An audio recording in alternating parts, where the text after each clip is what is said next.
खबर है, मैं खुश आमदेद, मेरे साथ आरमीद भट्टी साहब, तैयार मलिक साहब, मैं हूँ सईद काजी।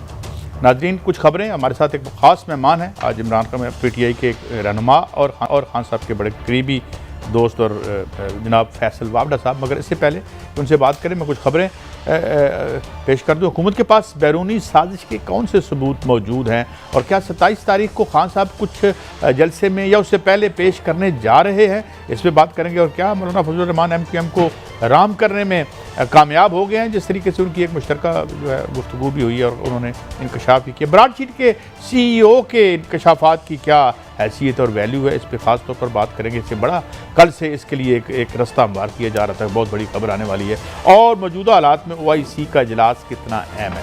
फैसल भाई, thank you very much for your time. जी फैसल वावड़ा साहब, आपने सुना असद उमर साहब क्या कह रहे, इस हवाले से क्या कुछ और आप बात यानी शेयर कर सकते हैं हमसे या आवाम से? बहुत शुक्रिया आपका। देखिए जी, बैरूनी साजिश तो आपको इसलिए नजर आ रही है क्योंकि बैरूनी रिप्रेजेंटेटिव ही आपकी मुल्क के अंदर हुकूमत करते आए हैं।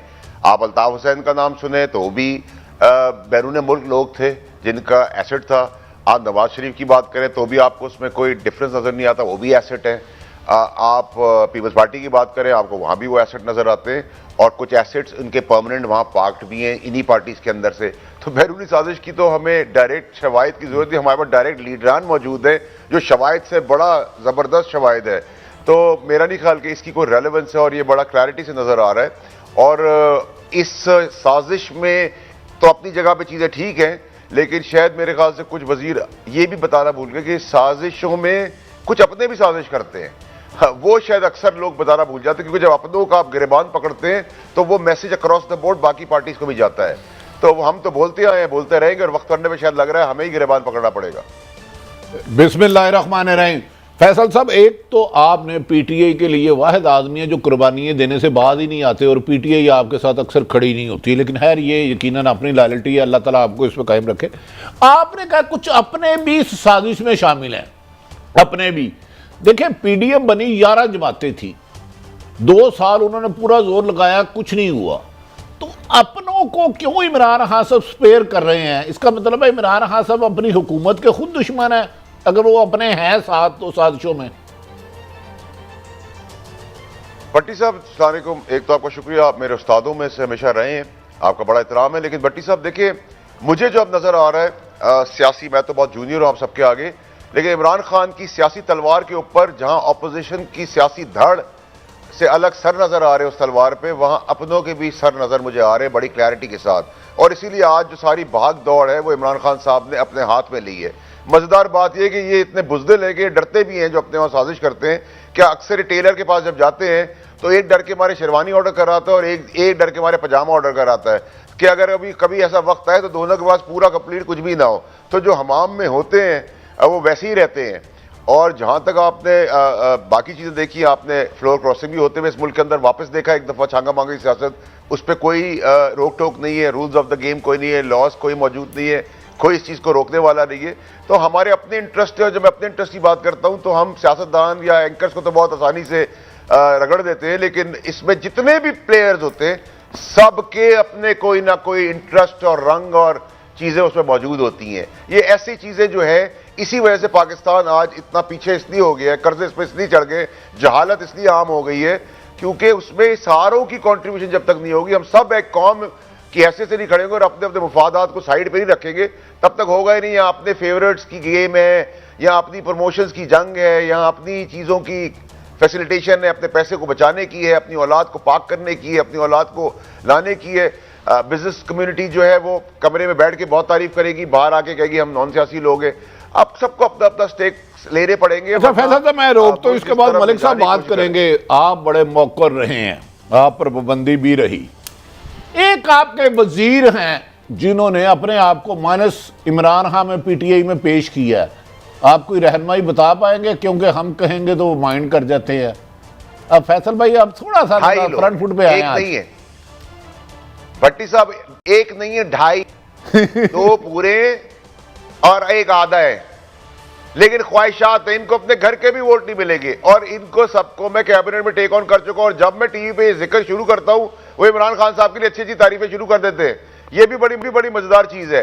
तो सबसे पहले आप अपनों को रोकें, जब अपनों को सीधा कर लेंगे, और मेरा तो ख्याल है कि बहुत वक्त करीब है भट्टी साहब के मेरे ऐसा आदमी जिसको कुछ बात खोने को कुछ नहीं है, अल्लाह की बड़ी मेहरबानी है, रिस्क और इज्जत अल्लाह ने अपने हाथ में रखी हुई है। हम तो गिरबान पकड़ के गिरबान से घसीटना भी शुरू कर देंगे, क्योंकि हम तो पीटीआई इमरान खान है और इमरान खान पीटीआई है, देयर इज नो -1।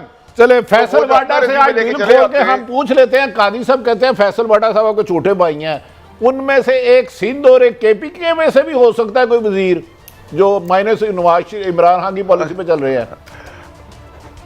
भट्टी साहब, काश के जो आप मुझसे सवाल कर रहे हैं, आपका तजुर्बा मेरे वालिद जितना होगा आज, आपको सब कुछ पता है। वक्त आने पे मैं गिरबान पकड़ूंगा, आपको खुद पता चल जाएगा, नाम लेने की जरूरत भी नहीं पड़ेगी। जी फैसल, मैं जो पूछना चाह रहा हूँ, पीटीआई की फेडरल हुकूमत है और इसी तरह उनकी 3 सूबों में भी उनकी हुकूमत है, तो अगर आपके पास वजारत दाखिला है, आपके पास एजेंसीज हैं, एक पाकिस्तान एक रिलायबल कंट्री है, दुनिया का 5वां बड़ा मुल्क, तो हमारा कोई इदारा, सरकारी इदारा, हुकूमत बेबस है, जो मर्जी पैसे ले आए, जो मर्जी हुकूमत बदल दे, जमहूरियत बदल दे, आप सिर्फ हमोश तबाशाही हैं। सर आपका बहुत शुक्रिया। मैं तो पहले दिन से आपको कह रहा हूं कि ऐसा कुछ नहीं होने वाला। जिस इंसान का, जिन लीडरान का सड़क पे, बाजार में, मंडी में भाव लगता हो, रेट लगता हो, उसको कौम जानती किस नाम से मुखातिब किया जाता है। जो डोर मैट्स होते हैं उनके ऊपर बैरूनी लोग अपनी गलाजत के जूते हर किस्म के साफ करके आगे बढ़ जाते हैं। तो ना मुझे अदम एतमा की तहरीक को चलती हुई आगे नजर आ रही है। हाँ, मुझे ये जरूर इतलात नजर आ रही है कि सेफ एग्जिट या फेस संभाल के जाने का रास्ता कैसे देना चाहते हैं, ये आप आने वाले दिनों में खुद देखेंगे। अभी तो हर कोई बहुत तुरम खान और मौला जट बना हुआ है, लेकिन मुझे तो ये ऐसा कुछ नजर आगे नहीं आ रहा। या तो अदम एतमाद आएगा, उसकी कोई और शक्ल होगी, या डिले टैक्टिक्स हो जाएंगी, वहीं वो मर जाएगा किस्सा। जल्द से जुलूस, मौला जट, चूड़ियां नहीं पहनी, हथकड़ियां पहनेंगे, वो सब बातें हो रही है। वो हुसन है, वो हुसन चलता रहेगा। ब्रेकिंग न्यूज चल रही है, उसको एंजॉय करें, रिलैक्स करें, चिल करें। इस्लामाबाद का मौसम अच्छा होगा मेरे ख्याल से। अच्छा फैसल साहब, ये बताएं कि वफाकी वजीर असद उमर साहब खुद फरमा रहे हैं, रिकॉर्डिंग भी है और वीडियो भी है, क्या ऐसे में इस जमात को घर को आग लगनी नहीं, घर के चिराग से क्यों इन लोगों को एक्सपोज नहीं किया जा रहा है जो इनकी कीमतें लगा रहा है? अगर रिकॉर्ड भी है और एविडेंस भी है, फिर डिले करने का क्या मकसद? अच्छा भट्टी साहब, मजेदार बात है कि जितना कीमतों का रेट लग रहा है उतनी मेरा नहीं ख्याल कि कोई कीमत भी दे रहा होगा। मेरा ख्याल है कीमत जितनी वाज़े बताई जा रही है, मतलब अगर किसी की बाजार में बोली 4 आने किलो है, तो मैं तो नहीं समझता उसका भाव कोई 100 रुपये किलो लगा रहा होगा। अगर हमें वो व्यापारी तौर पे दे दिया है तो शायद हम 4 आने का माल 15 पैसे में ले आए। तो मुझे तो इन चीज़ों की भट्टी साहब कोई फिक्र अल्लाह की मेहरबानी से अल्लाह ताला की ज़ात कर सकती है, लेकिन मुझे इमरान खान ना जाते हुए नजर आ रहे, ना कोई मसला होते हुए नजर आ रहे। रमज़ान शरीफ में भी वो होंगे, बजट में भी वो होंगे। हाँ, ये पॉसिबिलिटी ज़रूर है कुछ महीनों पहले इलेक्शंस हो जाएं, विच इज़ क्वाइट पॉसिबल। और ये इदारे रप्पों के बाद ना आप देखेंगे कि सब टूट फूट, क्योंकि देखे ना भट्टी साहब, 3 ईमानदार आदमी साथ नहीं रह सकते कमरे के अंदर। ये सारे के सारे बेईमान चोर कितनी मिनिस्ट्रियां देंगे, कितने फेडरल मिनिस्टर बनाएंगे, कितने इंटीरियर मिनिस्टर बनाएंगे, कितने प्रेसिडेंट बनाएंगे, कितने प्राइम मिनिस्टर बनाएंगे, सब अपने मुफाद के अंदर है। और इनकी अपनी पार्टियों के अंदर भी लोग नहीं चाहते, क्योंकि उनकी बारियां नहीं आनी। इतनी एलाइज अगर हो जाएंगे, सारे जो डाकू मिल जाएंगे, तो इसके बाद समझते हैं कि कोई मुल्क चल सकता है। और बंदरबांट कैसे होगी, वो भी नहीं पॉसिबल। कुछ नहीं होना भट्टी साहब, आप भी आए, मैं भी आऊं। हाँ, डी तक बॉल को लाए हैं, लेकिन डी से बॉल का रुख अब दूसरी तरफ हो गया है। बहुत सारी चीजें जो दिखाई जाती हैं वो होती नहीं है, जो बिकती है वो खरीदी नहीं जाती। तो ये तो आपको पता है सर, आपको मुझसे ज्यादा इन चीजों का पता है। मगर फैसल साहब, जमहूरियत जो है वो तो अदाद शुमार का खेल है। अपोजिशन कहती है कि 24 से 30 MN जो PTI के हमारे साथ है, इत्तेहादियों ने अभी तक एक स्टेटमेंट नहीं दी कि वो PTI के साथ है। तो फिर आप किस लॉजिक से ये बात कर रहे हैं? सर, ना तो इत्तेहादियों ने यह कहा है कि हम PTI के खिलाफ हैं, ये भी नहीं कहा। किसी ने कोई क्लियर लाइन नहीं ली है, नंबर 1। नंबर 2 ये कि ये जिस जमहूरियत वैसे बड़ी हसीन और हुसन की चीज़ है जिससे लोग तरक्की करते हैं मुल्क, लेकिन ये जमहूरियत जिधर लोटे गंदगी गलाजत साफ करने के लिए हो, उधर आप जमहूरियत की बात करें।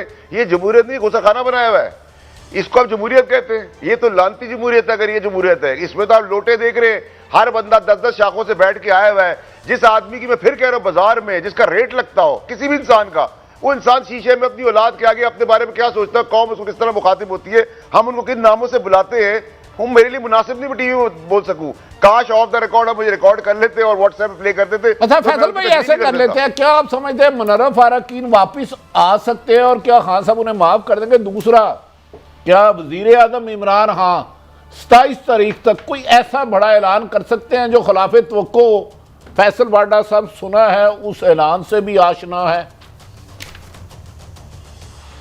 देखिए भट्टी साहब, ये तो बिल्कुल आप सही कह रहे हैं कि इमरान खान साहब एक बहुत ही अनप्रिडिक्टेबल आदमी है। वो जो काम इंसान तस्वर नहीं कर सकता वो सलाहियत रखते हैं करने की, और करते भी तब है जब लीस्ट एक्सपेक्टेड हो गए वो करेंगे। इसमें मेरा कोई अभाम नहीं है इस बात के अंदर, नंबर एक। नंबर दो ये कि इमरान खान साहब जो अब होने वाले और करने वाले, उसी इमरान खान साहब को मैं 14-15 साल से जानता हूं, जिनको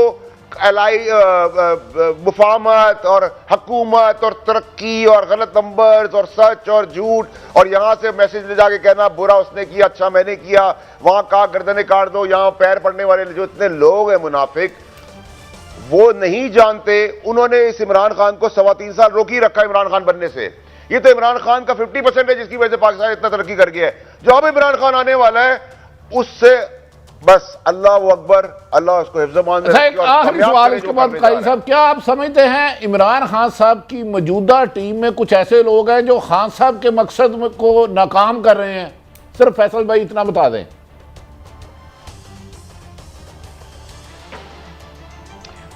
देखिए सर, इसमें मेरा नहीं ख्याल भट्टी साहब कोई दो राय होनी चाहिए, इसमें कोई दो राय नहीं होनी चाहिए। इसमें जितना आदमी सच बोले उसकी कोई भी कीमत हो और हम तो भरने के लिए हमेशा तैयार होते हैं। मेरा नहीं ख्याल कि इसमें कोई मेरा डिफरेंस ऑफ ओपिनियन है। बिल्कुल ऐसी बात है, बहुत सारे लोग हवा को भी चेंज होते हुए सोचते हैं, अलाइनमेंट्स भी करते हैं, फोन भी करते हैं, बाद में जाके गले भी मिलते हैं। हम तो जिससे टीवी पे लड़ते हैं उससे बाहर भी लड़ाई है हमारी।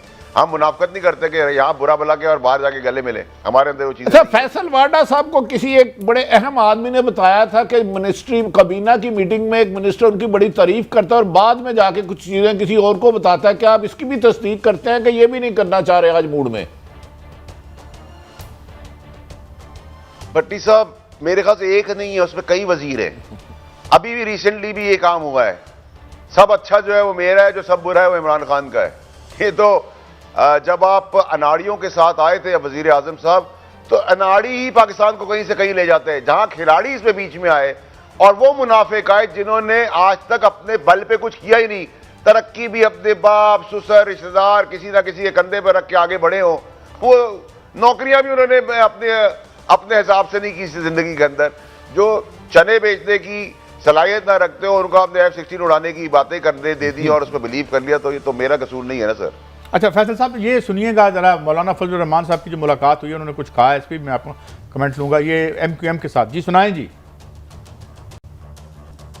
मैं यहाँ से मुकम्मल तौर पर मुतमईन होकर जा रहा हूँ। दो में से एक फैसला तो हो चुका है कि अब उनके हलीफ उनके साथ नहीं रहे और हमारे साथ फैसला करने में शायद इसका बाकायदा ऐलान करने में कुछ वक्त, एक आध दिन और लग जाए।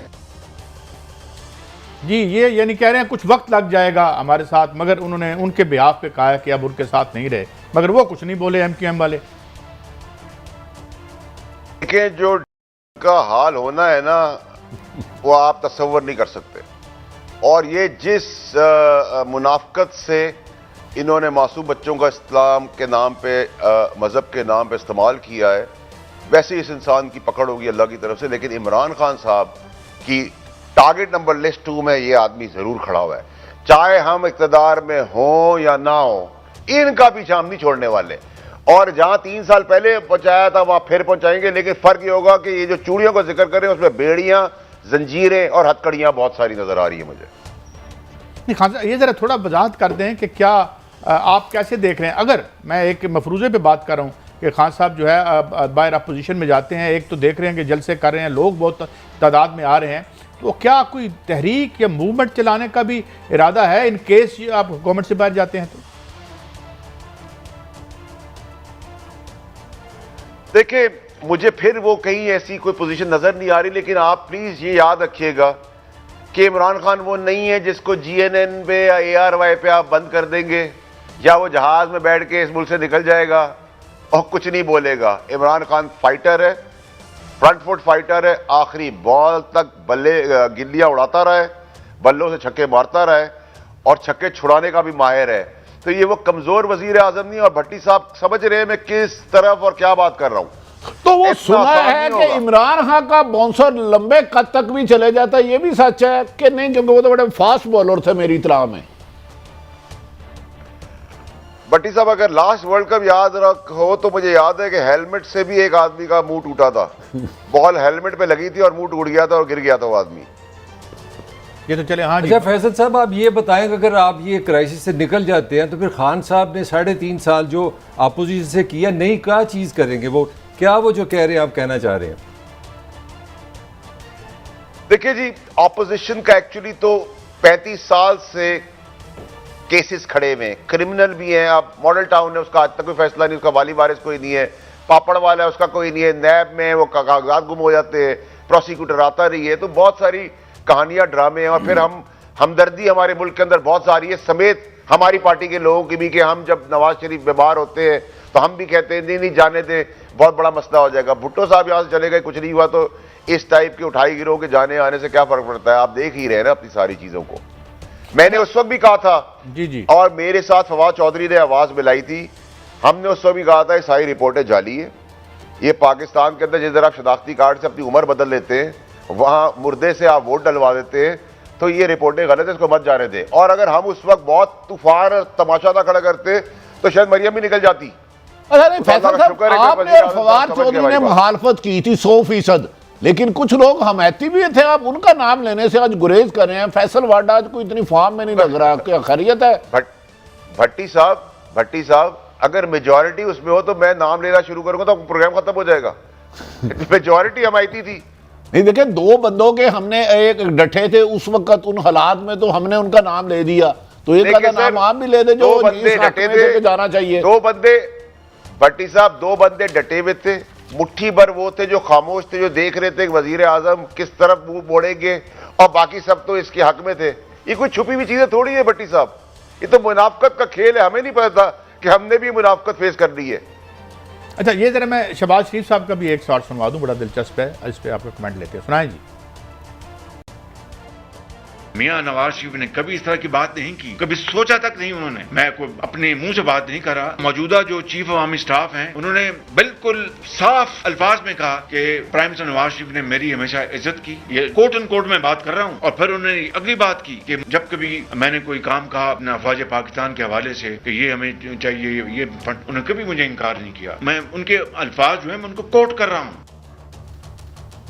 हजूर ये क्या मतलब गुफ्तगू, इनकी हद तक तो ठीक है, मगर शहबाज शरीफ साहब, नवाज शरीफ साहब की तो तकारीर ऑन रिकॉर्ड है। ये क्या तब्दीली है? सर मेरे ख्याल से इनको शायद ISPR में अगर नौकरी कर ले और वहां के तर्जुमान बन जाए तो ज्यादा बेहतर रहेगा, क्योंकि ये गेट नंबर 4 की मार है। गेट नंबर 4 के बाहर आज भी खड़े हुए इंतजार कर रहे हैं। लेकिन फौज हमेशा जो भी हुकूमत आई है उसके पुष्ट पे खड़ी हुई है। नवाज शरीफ की हुकूमत थी, उधर भी वो खड़ी थी। हमारी हुकूमत है, हमारे लिए भी खड़ी है। अगली कोई हुकूमत जब इलेक्शंस में आएगी तो वो उसके पीछे खड़ी होगी। नहीं फैसल साहब, जरा मैं अर्ज करने लगा।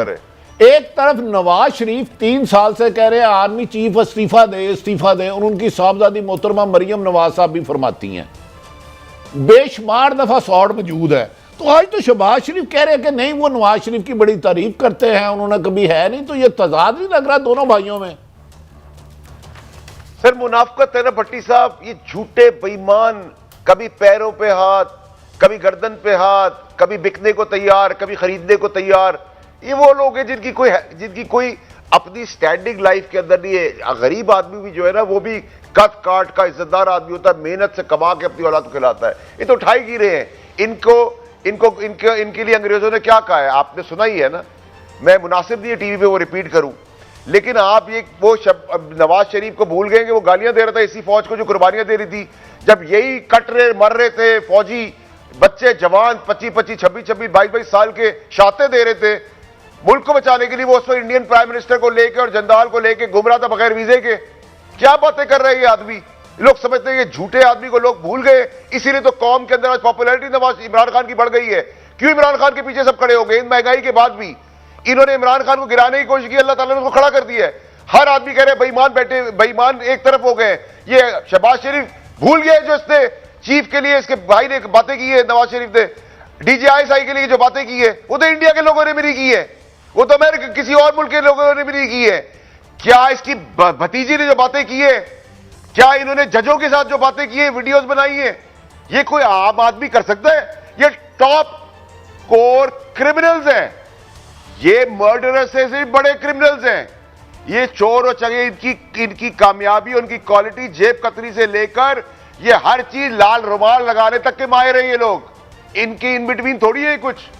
ये कैसे बलबला के कह रहे हैं, जिस फौज ने शहादतें दी, जिस वक्त वो कुर्बान और कट रहे थे हमारे मुल्क के लिए, उस वक्त इसका बेईमान इश्तिहारी झूठा भाई नवाज शरीफ जद्दाल और उसको बूदी को ले लेके फिर रहा था और चादरें एक्सचेंज करवा रहा था और शादियां करवा रहा था बगैर वीजे के।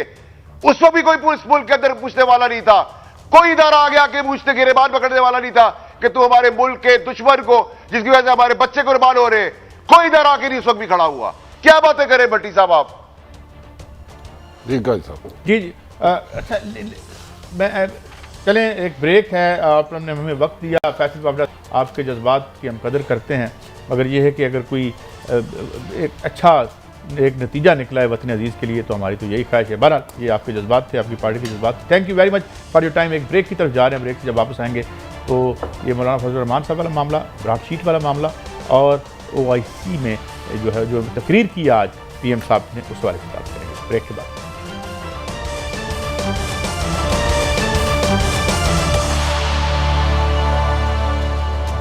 वेलकम बैक नाज़रीन।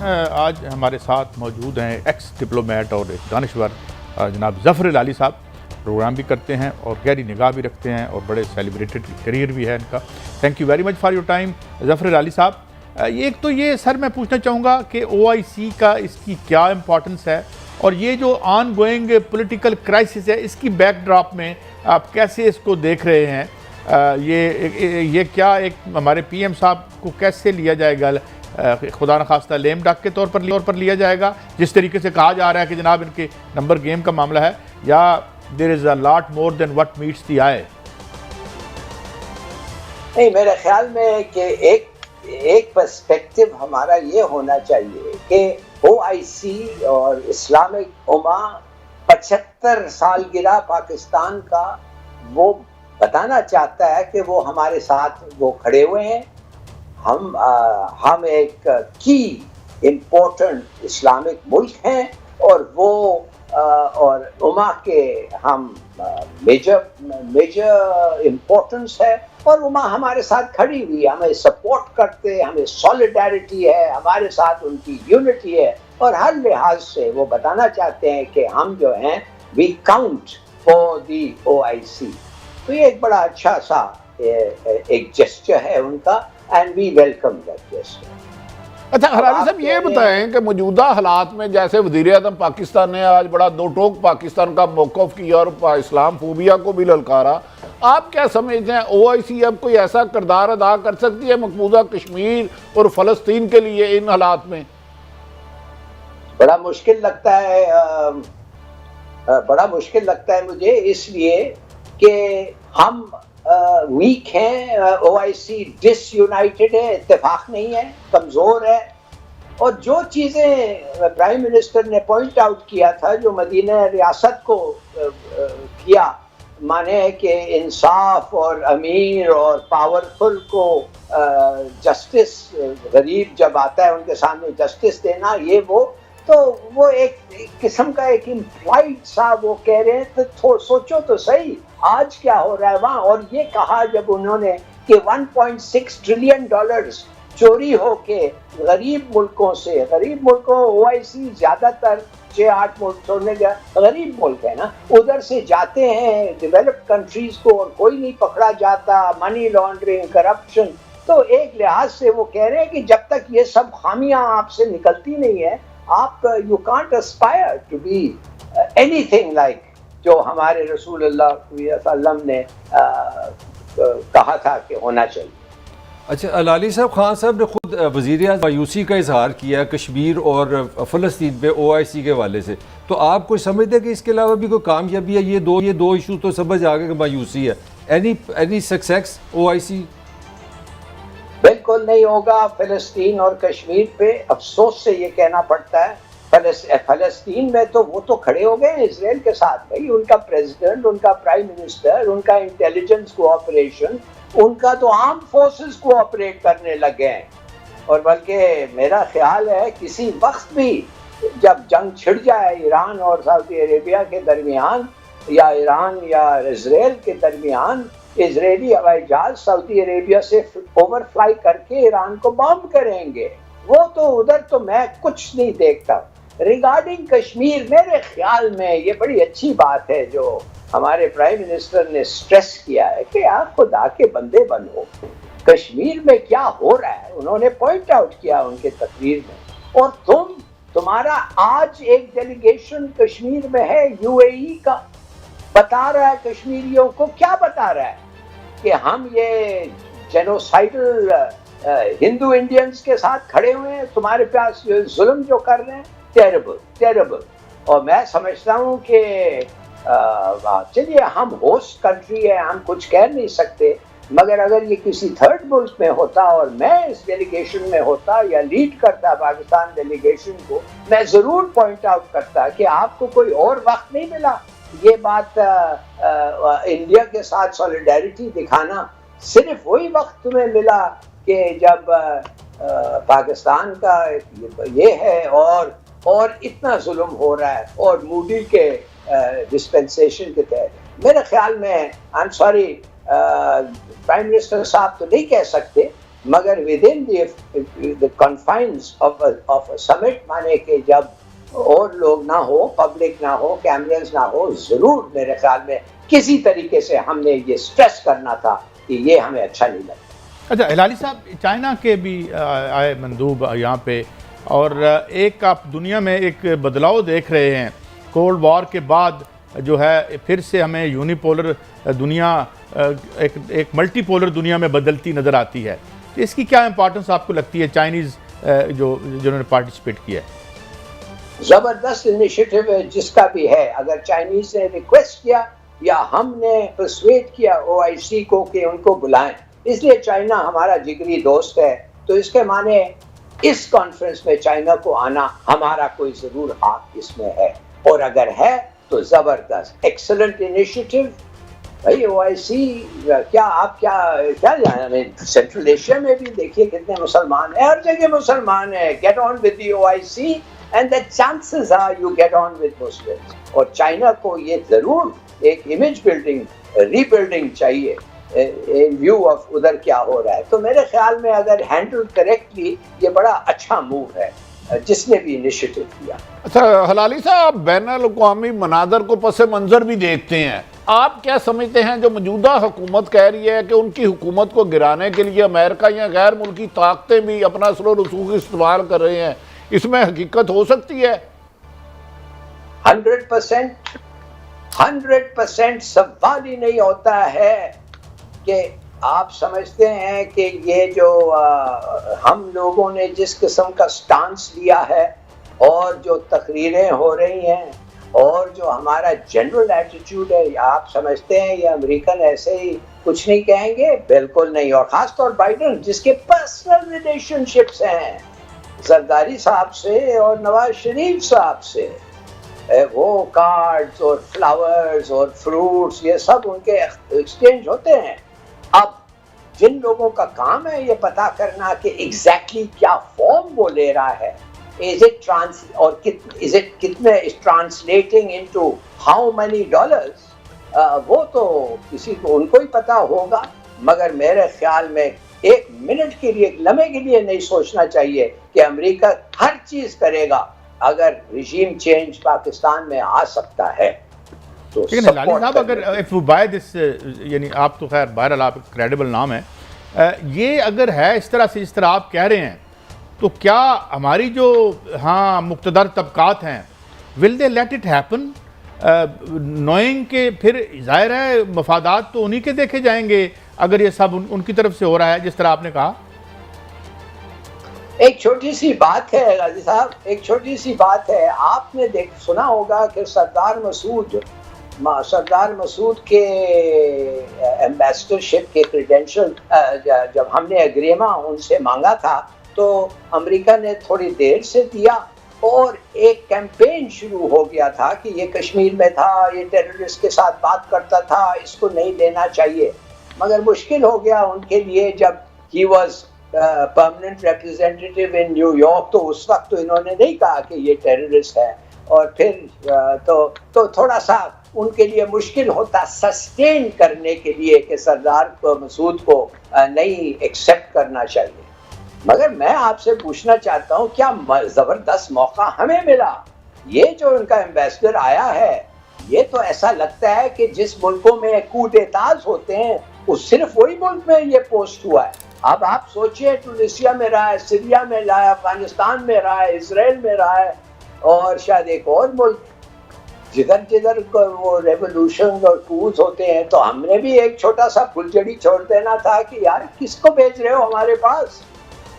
चलिए ये नहीं किया हम, but it's worth while considering कि कौन आ रहा है और क्यों आ रहा है और इस वक्त कौन आ रहा है, और बाइडेन का सिलेक्टेड आदमी आ रहा है। तो मेरे ख्याल में इसको भी हम भूलना नहीं चाहिए। अच्छा खलाली साहब, डोनाल्ड ट्रंप के ज़माने में खान साहब ने जब अमेरिका का दौरा किया, उन्होंने कहा मैं वर्ल्ड कप जीत गया हूँ, ही वॉज एक्सट्रीमली हैप्पी। तो एकदम क्या हो गया अमेरिका या वेस्ट को इमरान से क्या प्रॉब्लम हो गई है? एब्सोल्युटली नॉट, वही है। देखिए, उनको बेसिस चाहिए पाकिस्तान में। वो पाकिस्तान के बेसिस मीन्स अफगानिस्तान। कोई भी ऑपरेशन अफगानिस्तान में हो, 1 मिनट में मार के वापस आ जाए, कोई उनको पकड़ ही नहीं सकता है, कोई किसी को पता भी नहीं चलेगा। और दूसरी बात ये है, intelligence for central Asia, Iran, Russia.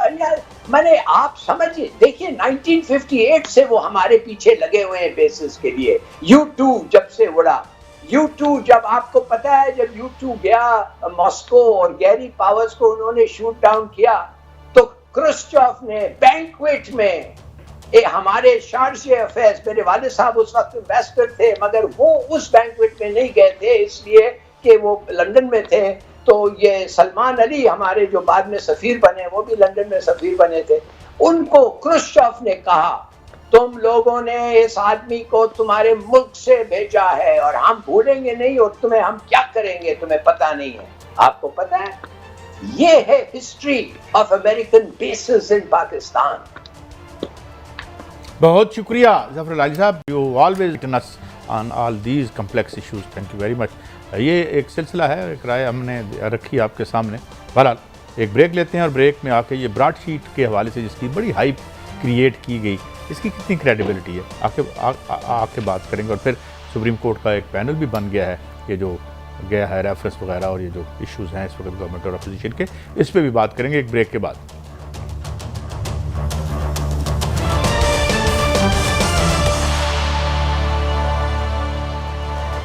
Welcome back नाज़रीन, आज हमारे साथ बड़े अहम मेहमान बार बार आ रहे हैं और जनाब एहसन भोन साहब बड़े डिस्टिंग्विश्ड लॉ एक्सपर्ट भी हैं और लीडर भी हैं, जनाब सुप्रीम कोर्ट प्रेसिडेंट भी है, सुप्रीम कोर्ट बार के प्रेसिडेंट भी है। Thank you very much Ahsan Bhoon साहब, आपने हमें टाइम दिया। एक बैटल है, पॉलिटिकल फील्ड में भी हो रही है और अदालत में भी हो रही है, और आप भी ज़ाहिर है उसका एक हर हवाले से हिस्सा हैं।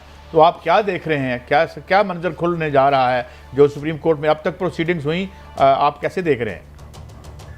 मैं ये समझता हूँ कि हमारा तो इससे ज़्यादा इसमें बहसीयत बार एसोसिएशन ज़्यादा रोल नहीं है।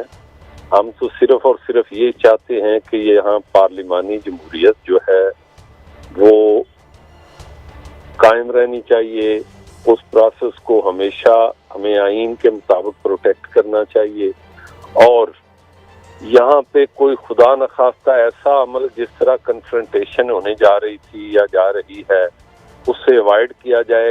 ऐसा ना हो कि ये हमारे जो जमहूरी हुकूमत और बाकी अपोजिशन का आपस में की कन्फ्रंटेशन से इस जमहूरियत की खुदा न खास्ता बसात लपेट दी जाए, तो अल्टीमेट सफर अवामी होते हैं और अदारे होते हैं मुल्क के, और उसमें सबसे ज़्यादा जो सफर करने वाला सेगमेंट है वो 3 ही है, जुडिशरी होती है, वकला होते हैं और साफी होते हैं। तो इसलिए हम सब तो समझते हैं कि इन अदारों को मजीद मुस्तहकम करना चाहिए, और अगर कोई छोटी मोटी बात ऐसी कन्फ्रंटेशन की होती है तो कोर्ट उसको अवॉइड करे और कोर्ट उस तमाम पार्टीज को रास्ता दे। और यही बात देखते हुए जनाब उमर अता बंदयाल साहब, justice chief justice of Pakistan, उन्होंने बड़ी खूबसूरत बात की कि I don't want to be adjudicated in this matter, rather I would like to be mediator between, कि ये हमारा जमहूरियत का जो बड़ा कमजोर सा सारा सिस्टम बना हुआ है, इसको नुकसान ना पहुंचे। अच्छा, ऐसा सब गुजारिश है। मुझे याद है कि जब मुशर्रफ साहब के खिलाफ मूवमेंट चली तो आप लाहौर हाईकोर्ट बार के प्रेसिडेंट थे, तो बड़ी तवील जद्दोजहद। अब भी एक बड़े मुश्किल वक्त में सुप्रीम कोर्ट बार आई है, आप क्या समझती है जो बेंच बनाया गया है आज मोहतरम चीफ जस्टिस साहब ने, वो क्या ऐसा फैसला हो सकता है जिससे मुल्क अमन की तरफ जाए और जमहूरियत को भी नुकसान ना हो? मैं ये समझता हूँ कि जो मैंने देखा है और जो मेरी छोटी मोटी इस पे है इनपुट, मैं समझता हूँ कि मैं नहीं समझता कि खुदा न खास्ता कोई ऐसी बात आएगी कि जिससे जमहूरियत को नुकसान पहुंचे। और ये मैं समझता हूँ कि मौजूदा हालात में जो रेफरेंस भी है वो एक मेरे नुक्ता नज़र में वो अदालत का वक्त ज़ाया करने के मुतरादिफ होगा, इसलिए कि आप देख सकते हैं कि इतना सेल्फ एक्सप्लेनेटरी और जामे हैं। इवन वो लोग, वो माहिर कानून जो अदरवाइज अपना उनका तल्लुक है इसके पीटीआई से भी या बाकी ऐसी जमातों से, तो वो भी लोग जो हैं वो इस नुक्ता नज़र के हामी हैं कि बात यह है कि कोई ऐसी चीज हमें नजर नहीं आती कि जिससे आर्टिकल 63 की कोई दूसरी तशरीह जो है वो कर दी जाए, क्योंकि आर्टिकल 63 में पनिशमेंट भी प्रोवाइडेड है और उसका तरीक़ेकार भी प्रोवाइडेड है। तो फिर मूल साहब ये इसमें हुकूमत क्या अचीव क्या करना चाहती है? इवन के हुकूमत के जो लॉ एक्सपर्ट है वो भी कहते हैं कि आर्टिकल 3 इस वक्त जब तक वो वोट कास्ट नहीं कर सकता नहीं लगाया जा सकता। तो फिर हुकूमत क्या अचीव करना चाहती है इस रेफरेंस से? वो मेरा ख्याल है एक एफर्ट है जो खौफ ज़दा करने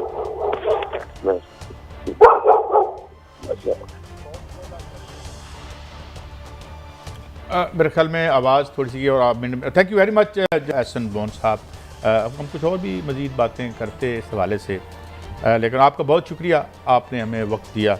तो अभी हमारे पास कुछ वक्त है मेरे ख्याल में बड़ी साहब, तो इस पे आ जाते हैं। ये जो ब्रॉडशीट के CEO का जो मसला आया है, ये कल से हमें कहा गया कि बड़ी साहब मुझे याद है मैंने और शायद आप मिलकर प्रोग्राम कर रहे थे, तो हमने इस हुकूमत को कहा था कि ये जो आप इन लोगों को हायर कर रहे हैं, एक इदारा है उसे IUCC कहते हैं, international union for counter action of criminality. ये इसको यूरोपियन यूनियन ने बाकायदा एक कानूनी तौर पर उसको आप हायर कर सकते हैं, और इनके 8000 से ज़्यादा वकला और लोग हैं। ये तरीका है चोरी चकारी पकड़ने का, बजाय इसके कि आप यहाँ अकबर साहब, क्या नाम था, प्यारा सा नाम था अकबर साहब जो आप छोड़ Shahzad Akbar, that was the. और ये मैंने डॉक्टर इकरामुल हक साहब से बात की जिनकी बहुत बड़ी एक रिसर्च है इस पे वाइट कॉलर क्राइम पे।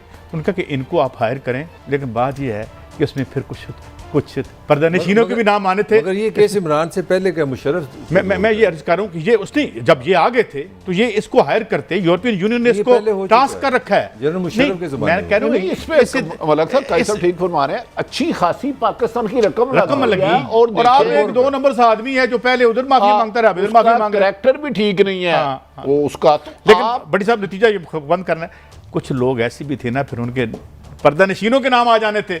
जैसे कि जो आप कह रहे हैं ना, मरियम का दावा है कि 65 मिलियन पाउंड और वो बहुत पैसा बना। अब नहीं पता आप उनको कुछ मिला या नहीं मिला, बहरहाल उस वक्त मिला था। इजाजत दीजिए, वक्त खत्म हुआ, कल फिर मिलेंगे। अल्लाह हाफिज।